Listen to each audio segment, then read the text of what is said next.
तो दोस्तों आज मैं एक्सप्लेन करने वाला हूँ रिसेंटली रिलीज हुई एक Telugu psychological supernatural thriller horror movie को जिसका नाम है फियर यानी कि डर। इस मूवी की IMDb रेटिंग है 8.4 स्टार्स आउट ऑफ 10 और ये मूवी जो है वो प्राइम वीडियो पर अवेलेबल है, आप जाकर जरूर चेकआउट कर सकते हैं। मूवी का कॉन्सेप्ट इंटरेस्टिंग है, अगर आपने शटर आइलैंड मूवी देखी होगी तो उससे काफी ज्यादा इंस्पायर्ड टाइप की है। और रिसेंटली मैंने एक साईफाई हॉरर फिल्म ऐश को एक्सप्लेन किया है, इन केस आपने मिस कर दिया है जाकर देख लीजिए, उसका लिंक आपको नीचे डिस्क्रिप्शन पिन कमेंट में मिल जाएगा। तो चलिए अब बिना किसी देरी के चलते हैं सीधा वीडियो की तरफ। तो मूवी शुरू होती है एक मेंटल असाइलम से, जहां पर हम देखते हैं सिंधु को, जो कि यहां पर बाकी मेंटल पेशेंट के साथ बंद है और वो कहीं बाहर नहीं जा सकती। लेकिन वो यहां पर क्यों है, कैसे आई, कब आई, इन सवालों के जवाब हम उसकी कहानी से ही ढूंढने की कोशिश करेंगे। अब आगे जाने से पहले बता दें कि मूवी यहाँ पर 3 टाइमलाइंस में चलती है। पहला तो ये मेंटल हॉस्पिटल वाला टाइम है, मतलब कि प्रेजेंट है, जहाँ पर अभी सिंधु मौजूद है। दूसरा उसकी जवानी का समय है और तीसरा उसके बचपन का समय। और बेटर अंडरस्टैंडिंग के लिए हमें ये तीनों समय साथ में ही आगे पीछे देखने होंगे, तो सब यहाँ पर आप थोड़ा सा ध्यान दीजिएगा। ओके, तो सिंधु यहाँ पर मेंटल असाइलम में जागती है, जिसे जगाने वार्डन आती है और वो देखती है कि वो बेड छोड़कर जमीन पर सो रही थी और यहाँ पर उसका सेपरेट रूम और सेपरेट रूल्स हैं। हालांकि नॉर्मल केसेस में ऐसा होता नहीं है और हम उसकी जवानी वाला समय यानी कि कुछ समय का फ्लैशबैक देखते हैं, जिसके अंदर वो अपने बॉयफ्रेंड संपत और उसके परिवार के साथ रहती है। उसकी जिंदगी काफी हैपनिंग है, सब उसे बहुत चाहते हैं, वो जो करना चाहती है करती है। और आज वो अपनी बेस्ट फ्रेंड बिंदु के साथ शॉपिंग पर कहीं पर जा रही है, जिसके लिए वो रेडी होने लगती है। अब यहाँ पर वो ब्रेकफास्ट निकालती है, लेकिन दरवाजे पर तभी दस्तक होती है और संपत ने उसके लिए फ्लावर्स भेजे थे, जिनको लेकर वो अंदर आती है और देखती है कि उसका ब्रेकफास्ट बोल डाइनिंग टेबल से गायब हो चुका था, जो कि उसे काफी अजीब लगता है क्योंकि 2 से 3 मिनट पहले ही वो यहाँ पर उसे लेकर आई थी। खैर फिलहाल वो इस पर इतना ध्यान नहीं देती और अपनी बेस्ट फ्रेंड के साथ शॉपिंग पर निकल जाती है। तभी हम प्रेजेंट टाइम में आते हैं, जहां पर वो सभी पेशेंट से पूछती है कि संपत कहाँ गया है। उसने तो कहा था कि वो उसे कभी अकेला नहीं छोड़ेगा, जिस पर सब उससे कहते हैं कि वो किसी पर भरोसा ना करे, वो यहाँ से भाग जाए। और उसके संपत ने ही उसे यहाँ पर एडमिट कराया है, जिसको सुनकर वो बहुत ही ज्यादा परेशान हो जाती है कि जो उसे इतना प्यार करता है उसने ऐसा क्यों किया। खैर तभी हम उसके बचपन का फ्लैशबैक देखते हैं, जिसके अंदर उसकी माँ उसे खाना खिला रही थी, लेकिन वो खाने से मना करती है। तो उसकी माँ कहती है कि अगर वो खाना नहीं खाएगी तो बूगी मैन उसको ले जाएगा, जिसको सुनकर वो काफी डर जाती है और खाना खाने लगती है और बोलती भी है कि उसे डर लग रहा है तो बूगी मैन उसके पास ना आए।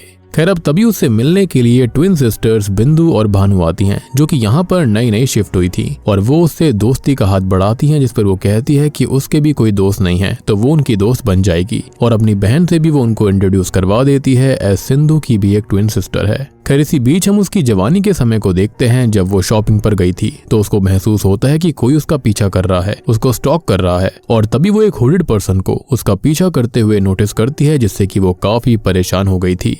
खैर अब शॉपिंग के बाद वो बैग्स कार में रखने लगती है तो वहां पर उसे किसी की लाश दिखाई देती है, जिससे कि वो बहुत ही ज्यादा डर गई थी। लेकिन अगले ही पल वो बॉडी वहां से गायब हो जाती है। अब वो वहां से जाने लगती है और उसे वो हुडेड पर्सन फिर से दिखाई देता है और अब उसका डर मतलब कि फियर, जो कि इस मूवी का टाइटल भी है, वो धीरे धीरे बढ़ने लगता है। और मूवी का नाम इसी वजह से फियर पड़ा हुआ है, क्योंकि हम उसके डर की कहानी आगे जानने वाले हैं। Now coming back to her बचपन, हम सिंधु और उसकी ट्विन सिस्टर इंदु को देखते हैं, जो कि हाइड एंड सीक खेलने का बोलती हैं। लेकिन सिंधु को हाइड एंड सीक से भी डर लगता है, जिस पर उसकी बहन कहती है कि वो सब चीज से डरती है और दिन में तो क्या ही होगा। खैर अब वो लोग खेल शुरू करती हैं और सिंधु एक जगह पर छुप जाती है, जिसे कोई साया दिखाई देता है, जिससे कि वो बहुत ही ज्यादा घबरा गई थी।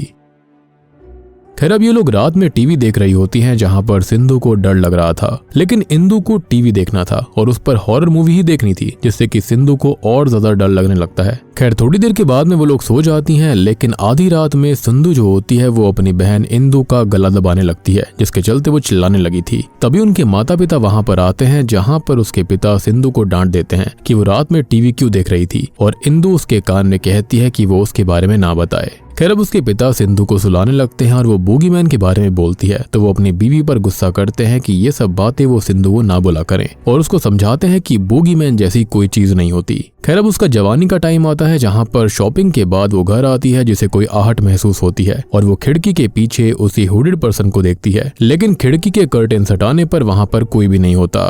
अब वो थोड़ा राहत की सांस लेती है और उसको एक गिफ्ट रिसीव हुआ था जिसको वो खोलती है तो उसके अंदर उसकी और इंदु की फोटो थी, जिसको देखकर वो काफी खुश होती है। अब इसी बीच वो संपत को याद करती है जो कि एक हफ्ते के लिए बिजनेस ट्रिप पर गया था, जहाँ पर उसे भी साथ जाना था, लेकिन वो उसे अपने साथ लेकर नहीं जा सका। खैर अब तभी दरवाजे पर बेल रिंग होती है और वो फिर से थोड़ी सी डरने लगती है। वो बाहर जाकर देखती है तो उसे कोई भी नहीं दिखाई देता, लेकिन हम उस हुडेड शैडो को घर में जाता हुआ देखते हैं। खैर अब जब वो घर के अंदर आती है तो उसे भी वो शैडो यहाँ से वहां जाते हुए दिखाई देती है और अब कोई उसके कंधे पर हाथ रख देता है, जिससे कि वो काफी डर गई थी। अब जब वो पलट कर देखती है तो ये बस संपत का पूरा परिवार था, जिन्हें वो बताती है कि यहाँ पर कोई तो था। तो वो उसे सोने के लिए भेज देते हैं और कहते हैं कि वो घर को अच्छे से चेक कर लेंगे। खैर अब हम उसकी बचपन की कहानी देखते हैं, जब संपत उसे पहली बार मिला था और उसका दोस्त बन गया। वो अपनी बहन से भी इसके बारे में बात करती है, जो कि कहती है कि सिर्फ हाय हेलो से कोई दोस्त नहीं बनता, बाकी चीजें जैसे कि वाइब्स, टेस्ट वगैरह भी मैच होनी चाहिए। सिंधु संपत के साथ और वक्त बिताती है और दोनों करीब आ जाते हैं और बहुत ज्यादा करीब हो जाते हैं। उन्हें प्यार हो जाता है और बड़े होने पर संपत ये घर खरीद लेता है, जहाँ पर वो अपने परिवार और सिंधु के साथ रहता है। अब बचपन में सिंधु, इंदु, बिंदु और भानु एक पुराने अबैंडन घर में जाती हैं, जहां से उन्हें अपनी बॉल उठानी थी। और यहाँ सिंधु को काफी डर लग रहा था, जिसको चमगादड़ दिखाई देते हैं, जिनसे वो काफी डर जाती है।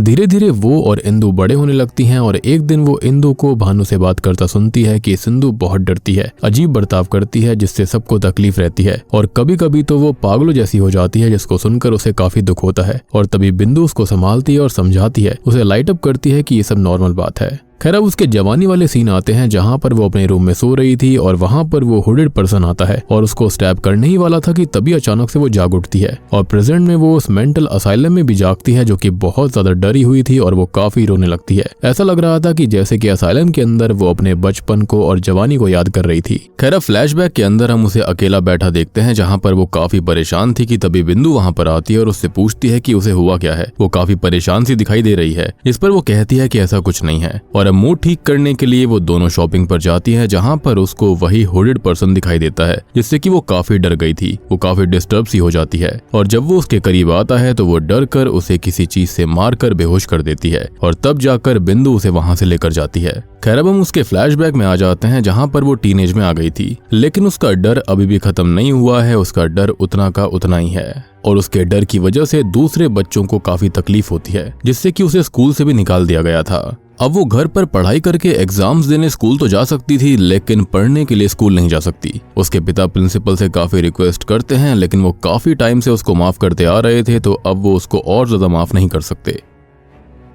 अब हम एक और फ्लैशबैक देखते हैं, जिसके अंदर वो इंदु से मिलने आती है और कहती है कि संपत मिल नहीं रहा है, तो क्या उसने उसे कांटेक्ट किया। लेकिन इंदु उससे नाराज है, क्योंकि वो भी संपत को पसंद करती थी, जिससे कि सिंधु को हमेशा चिढ़वा करती और उसने उससे झगड़ा भी कर लिया था, जिससे कि अब इंदु अपनी बहन से बात नहीं करती और कहती है कि उसका संपत से कोई संपर्क नहीं है। अब इसी बीच सिंधु घर पर सो रही होती है, जहाँ पर दो मास्क पहने हुए व्यक्ति आए थे, जिनसे वो बचने की कोशिश करती है, लेकिन वो उसे पकड़कर कोई इंजेक्शन मारकर बेहोश करके वहां से चले जाते हैं। Now coming back to the asylum, हम वहां पर देखते हैं कि नर्स सिंधु को दवाई दे रही थी और वो बार बार संपत के पास जाने के लिए उसको यहाँ पर बुलाने के लिए बोल रही होती है। अब थोड़ी देर के बाद में सिंधु को सेडेटिव देकर शॉक थेरेपी के लिए बिठाया जाता है, जहाँ पर डॉक्टर उससे कहते हैं कि अब वो कोऑपरेट करे और उसे सब सही बताए, जिससे कि वो उसे जल्दी से ठीक करेगा, नहीं तो वो हमेशा के लिए यहीं पर बंद रहेगी। और वो फिर से कहती है कि संपत कहाँ पर है, जिस पर डॉक्टर चिल्लाकर बोलता है कि बार बार सेम सवाल, जिसका जवाब देते देते वो थक चुका है कि संपत नाम का कोई भी व्यक्ति एग्जिस्ट नहीं करता। जिसको सुनकर वो थोड़ी सी क्रीपी सी स्माइल करती है और अब तभी उसे शॉक थेरेपी दी जाती है। हालांकि थोड़ी सी शॉक थेरेपी तो हमको भी मिल चुकी है कि आखिर हम जिस संपत को अब तक देखते आ रहे थे वो कौन था, और अगर वो एग्जिस्ट नहीं करता तो फिर यहाँ पर मांजरा आखिर था क्या।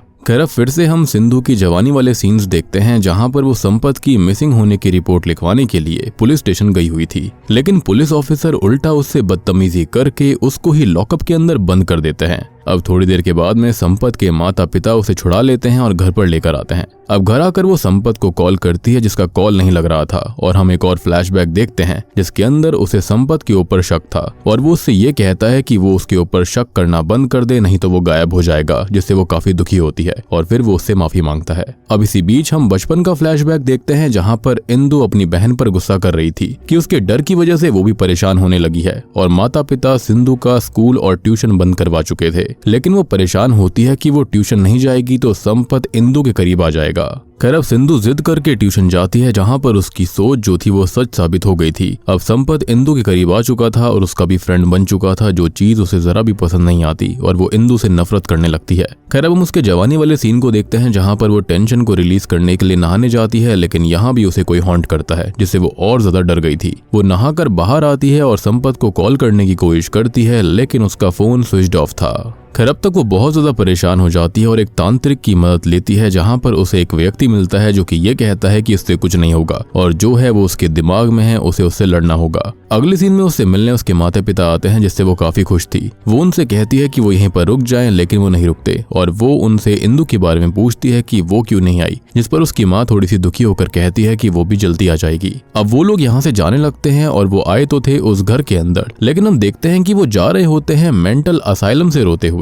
और यहाँ पर कहानी जितनी उलझी हुई थी वो एक तरह से उतनी सुलझ भी चुकी है। एंड आई बिलीव कि बहुत सारे लोग समझ गए होंगे कि यहाँ पर क्या हो रहा है। खैर अब वो बाहर बैठी हुई थी, जिसके पास संपत के माता पिता और उसके कजन्स आते हैं, जो कि उसको समझाते हैं कि वो जल्दी वापस आ जाएगा और अभी वो जाकर आराम करे। और पूरी मूवी के अंदर इन लोगों ने सिंधु को आराम करने ही भेजा है और अंदर आकर वो अपने ग्रैंडफादर से भी मिलती है, जिन्हें वो बताती है कि वो बहुत परेशान है, जो कि उससे ये कहते हैं कि वो बस अपने दिमाग से लड़े क्योंकि सब वहीं पर है। खैर अब हम टीनेज का फ्लैशबैक देखते हैं, जिसके अंदर इंदु संपत के साथ पढ़ने गई थी, जिससे कि सिंधु काफी चिढ़ जाती है और उल्टा अपनी बहन से ही झगड़ा करने लगती है। खैर अब इस बात पर संपत ये कहता है कि अगर वो उसकी बहन का दोस्त बन भी गया है तो इसमें दिक्कत क्या है, और सिंधु की सोच में कमी है, जिस पर वो काफी चिढ़ जाती है। इनफैक्ट वो अपनी बहन इंदु को ही बोलती है कि उसकी वजह से उसका बॉयफ्रेंड उसे पागल बोल रहा है और उल्टा वो गुस्से में उसको ही धक्का दे देती है। खैर अब अगले सीन में वो अपनी माँ से इंदु के बारे में फिर पूछती है, लेकिन वो कुछ भी नहीं बोलती। अब वो इंदु को डाइनिंग चेयर पर देखती है और उससे माफी मांगती है, लेकिन इंदु अब उससे कोई भी बात नहीं कर रही थी। अब वो बिंदु से ये बात शेयर करती है कि उसने गुस्से में आकर अपनी बहन इंदु को धक्का दिया था, जिससे कि अब वो उससे बात तक नहीं करती। और ये बातें उसकी माँ सुन लेती है, जो कि ये सुनकर काफी परेशान सी हो गई थी।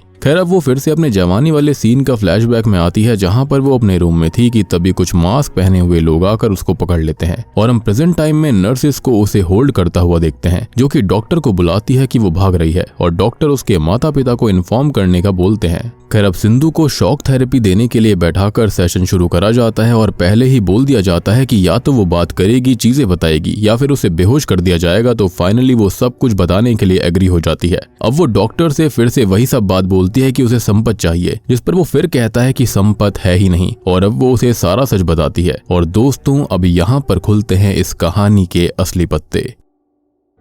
तो बचपन में जब सिंधु ने इंदु को धक्का दिया था तो वो खुद भी बेहोश हो गई थी और उसके माता पिता उसे डॉक्टर के पास लेकर आए थे। अब डॉक्टर उसे हिप्नोटाइज करके उससे कुछ कुछ बातें करते हैं और फिर बाहर आते हैं। यहाँ पर वो उसके माता पिता के सामने पूछते हैं कि उसे कौन कौन पसंद है, तो वो बताती है कि उसे उसके पेरेंट्स, इंदु, बेस्ट फ्रेंड बिंदु और संपत पसंद है। खैर अब आगे डॉक्टर उससे ये पूछते हैं कि उसे कौन कौन पसंद नहीं है, जिस पर वो कहती है कि उसे बूगीमैन मतलब कि वही हुरिड व्यक्ति पसंद नहीं है। खैर अब डॉक्टर सिंधु को बाहर भेजते हैं और उसके माता पिता से बात करते हैं कि सिंधु के बचपन में कुछ हुआ था क्या। तो वो बताते हैं कि उनको असल में ट्विंस लड़कियां हुई थी, लेकिन दूसरी बेटी जिसका नाम इंदु रखा गया था वो कुछ महीने के अंदर ही खत्म हो गई। अब एक दिन सिंधु ने उसकी तस्वीर देख ली थी जब वो मात्र 5 साल की थी, तो उसकी माँ ने उसे बताया कि वो भगवान के पास चली गई है और फिर उसकी फोटो को छुपा दिया। अब सेम टाइम पर सिंधु अपने ग्रैंडफादर जिनसे वो बहुत ही ज्यादा करीब थी वो उसके सामने ही खत्म हो जाते हैं और इससे सिंधु काफी बीमार पड़ गई थी। अब डॉक्टर यहाँ पर उनको पूरा माजरा समझाते हैं। तो सिंधु को 5 साल की एज से ही मेंटल डिसऑर्डर है, जिसे schizophrenia hallucinations with sensory experience कहा जाता है।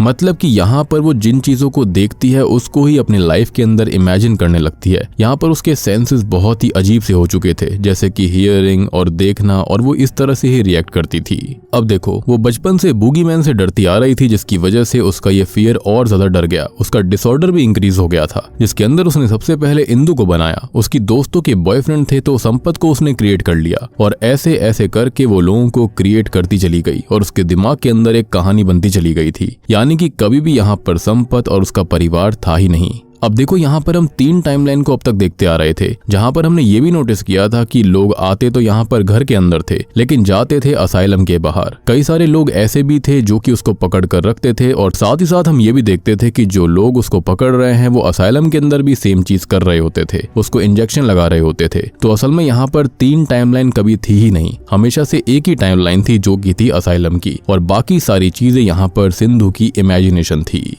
यानी कि जब वो बचपन वाला हादसा हुआ था उसके बाद से ही उसको यहाँ पर एडमिट करा गया था, जिसका ट्रीटमेंट अब तक चालू है और वो ठीक हो सकती थी, लेकिन वो दवाइयां स्किप करती थी, जिससे कि उसका इमेजिनेशन और भी ज्यादा वाइल्ड होता चला गया था। अब जैसे कि सिंधु ने कभी किसी की बात सुन ली जिसके अंदर सीरियल का जिक्र करा गया था, तो वो ब्रेकफास्ट बोल क्रिएट कर लेती थी और इसी तरह से उसका ब्रेकफास्ट वाला बोल गायब हो गया था। उसने कभी किसी नर्स की बात सुनी कि उसके पति ने उसको फ्लावर्स भेजे हैं, तो वो वही क्रिएट कर लेती थी। किसी का पति कहीं बाहर गया है तो उसके दिमाग में संपत भी बिजनेस ट्रिप पर चला जाया करता। अब किसी नर्स के पति ने उसे शॉपिंग के लिए पैसे दिए थे तो उसके दिमाग में भी वो शॉपिंग के लिए जाती थी। अब बात रही वो तांत्रिक वाली, तो उसके माता पिता उसे बचपन में डॉक्टर से पहले तांत्रिक के पास लेकर गए थे। उनको लगा कि शायद से उसके ऊपर किसी का भूत आया है, यानी कि भूत बाधा हुई है। तो इसी के चलते उसने इस कहानी को भी अपनी जिंदगी में जोड़ लिया था। और जिसने कहा था ना कि दिमाग में है सब कुछ, तो वो उसके अंकल थे जो कि उसके माता पिता को सलाह दे रहे थे कि वो उसे डॉक्टर के पास लेकर जाए। खैर अब यहाँ पर वो दो लोगों से मिली जो कि बच्चों को ट्रीट करते थे, तो उन्हें संपत के माता पिता और बाकी के लोगों को भाई बहन बना दिया। खैर अब फाइनली डॉक्टर सिंधु से कहते हैं कि संपत और बाकी लोग एग्जिस्ट नहीं करते और अब तक उसके माता पिता जो कि रियल थे वो वहां पर आ चुके थे। और वो ये कहती है कि कोई भी एग्जिस्ट नहीं करता, मतलब कि डॉक्टर और उसके पेरेंट्स भी एग्जिस्ट नहीं करते, जिसको सुनकर वो सभी परेशान होकर बोलते हैं कि वो तो एग्जिस्ट करते हैं। लेकिन यहाँ पर संपत, उसके ग्रैंडफादर, इंदु, बिंदु और बाकी जिन लोगों को वो इमेजिन कर रही थी वो कोई भी एग्जिस्ट नहीं करते हैं। लेकिन यहाँ पर हम ये समझ पाते हैं कि जो सिंधु है उसका डर और बीमारी अब कभी भी खत्म नहीं होगी, जो कि आगे जाकर उसे किस मोड़ पर लाकर खड़ा कर देगी वो तो उसको भी नहीं पता। और अब यहाँ पर वो क्या क्या नई नई कहानियां और नए नए कैरेक्टर्स को अपनी लाइफ के अंदर क्रिएट करेगी उसके बारे में कोई भी अंदाजा नहीं लगा सकता। और बूम, इसी के साथ में ये मूवी यहीं पर खत्म हो जाती है। तो दोस्तों ये थी फियर यानी कि डर फिल्म की कहानी। उम्मीद करता हूं कि आपको ये हेलुसिनेशन, स्किज़ोफ्रेनिया वाले का एक्सट्रीम केस जैसी कहानी अच्छी लगी होगी। अब देखो यहाँ पर जो सिंधु थी वो काफी खतरनाक मेंटल डिसऑर्डर से जूझ रही थी, जहाँ पर बचपन में उसके साथ काफी कुछ हुआ था जिसके चलते उसने अपनी पूरी जिंदगी असाइलम के अंदर ही बिता दी है। अब असाइलम के अंदर ही वो अपनी टाइमलाइंस को यानी कि नए नए कैरेक्टर्स को क्रिएट किया करती थी, यानी कि उसने वो जिंदगी बना ली थी जो कि वो हमेशा से जीना चाहती थी। लेकिन रियलिटी में उसके माता पिता जो थे वो उसे असाइलम में मिलने आया करते और डॉक्टर ने साफ कह दिया था कि वो कभी ठीक नहीं होगी, इसलिए उसके माता पिता हमेशा ही यहाँ पर उदास हो जाया करते। और जब भी वो इंदु के बारे में पूछा करती थी इसलिए उसकी माँ काफी दुखी हो जाया करती थी, क्योंकि वो रियल में कभी एग्जिस्ट ही नहीं करती, यानी कि एक पॉइंट ऑफ टाइम पे करती थी लेकिन इस वक्त वो बिल्कुल भी नहीं थी और इस बात का सिंधु को कोई आइडिया नहीं था। तो उम्मीद करता हूँ कि आपको ये फिल्म अब अच्छे समझ में आ गई होगी। यहाँ पर बात रही उन मास्क पहने हुए व्यक्ति की, तो वहाँ पर वो कुछ और नहीं बल्कि बूगी मैन का ही एक वर्जन था। यानी कि यहाँ पर हमने जितनी भी कहानियों के वर्जन देखे हैं वहाँ पर कुछ भी रियल नहीं था। और सबसे बड़ी बात की सारी कहानी उसने अपने दिमाग के अंदर बुन ली थी। वो हमेशा से मेंटल असाइलम के अंदर ही रह रही थी और इसलिए डॉक्टर भी परेशान हो गए थे कि संपत रियल नहीं है। लेकिन एंड आते आते हम समझ चुके हैं कि सिंधु अब ठीक नहीं होगी, क्योंकि यहाँ पर उसके साथ जो कुछ हो चुका है वो बहुत ही एक्सट्रीम लेवल पर है, जो कि रिवर्स नहीं किया जा सकता। उम्मीद करता हूँ कि अब आपको ये फिल्म अच्छे समझ में आ गई होगी और अच्छी भी लगी होगी। मूवी काफी इंटरेस्टिंग है, लेकिन अगर आपका फिर भी कोई डाउट है तो आप कमेंट सेक्शन के अंदर मुझसे पूछ सकते हैं। और ये जो कॉन्सेप्ट है वो कुछ शटर आइलैंड मूवी जैसा है, तो इनकेस अगर आपने वो मूवी नहीं देखी है वो भी जाकर देख लीजिए। मैंने उसको भी एक्सप्लेन किया है जो कि सिमिलर चीजों को एक्सप्लोर करता है। उसका लिंक आपको नीचे डिस्क्रिप्शन, पिन कमेंट दोनों में मिल जाएगा। तो वीडियो पसंद आई हो तो लाइक कर दीजिए, चैनल के ऊपर नए हो तो सब्सक्राइब कर लेना। और रिसेंटली मैंने एक काफी खतरनाक साई-फाई हॉरर फिल्म को एक्सप्लेन किया है जिसका नाम है ऐश। अगर आपने उसे नहीं देखा है जाकर देख लेना, उसका लिंक आपको नीचे डिस्क्रिप्शन, पिन कमेंट दोनों में मिल जाएगा। तो मैं आप सबको मिलता हूँ अगली वीडियो के साथ में, तब तक के लिए